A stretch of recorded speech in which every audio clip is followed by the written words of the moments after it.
So just like how when he's by himself, so there's really nothing like once he starts drinking the opiate, like you just continue to do it because no one else is there to tell him not to, and he like feels the mouse feels something compared to like the regular water that's different, even though it hurts him. It's like no one else is there to tell him not to, so he just keeps going to that bottle. And then going into our lives, if they were similar to that, we said that like we're all in quarantine right now, so it's like kind of similar, even though we're not like dealing with drugs or like anything like severe like that.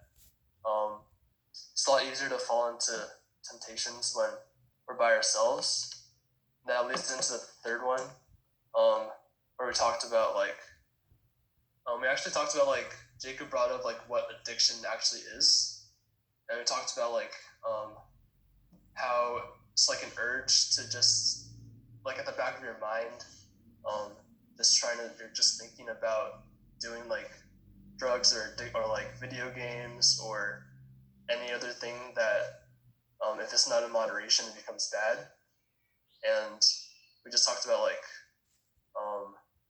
fellowship, like having like the trust and honesty to come towards like a group of people or just one person to talk about your problems and just like be comfortable enough to support each other through like difficulties and hardships.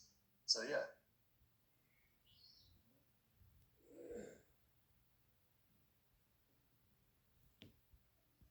Adults, do you have any thing to share as well?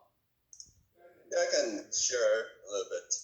Uh, Number one, it's really nothing else to do and feels good after you take the opiate. And then number two, the answer is actually not really for the parents because we're too busy, too routine, kind of bored at the same time, and then have a lot of anxiety and about what's going to go on in the future, and then depression, no time to decompress. So it's probably not as lonely because there's just too many things going on.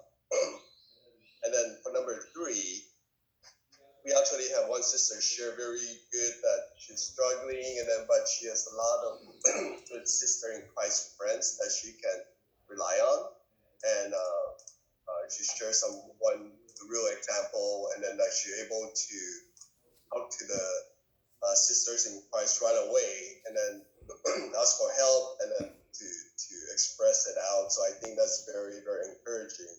And then we talk about guys that yeah we have a more difficulty uh, doing that because we're guys. So it is hard to share with each other or develop a good friendship with the uh, brother in Christ. And then Pastor Peter then encouraged us like, hey, you can start with the wife, right? Like, and speak the truth with love, and then slowly go to establish a good relationship with a fellowship with fellow brothers in Christ. And it may take year or years to develop that kind of relationship, but like a 2 to 3 people in the group that type, and then slowly going through that. So for guys, it's a little bit more difficult to establish that group, but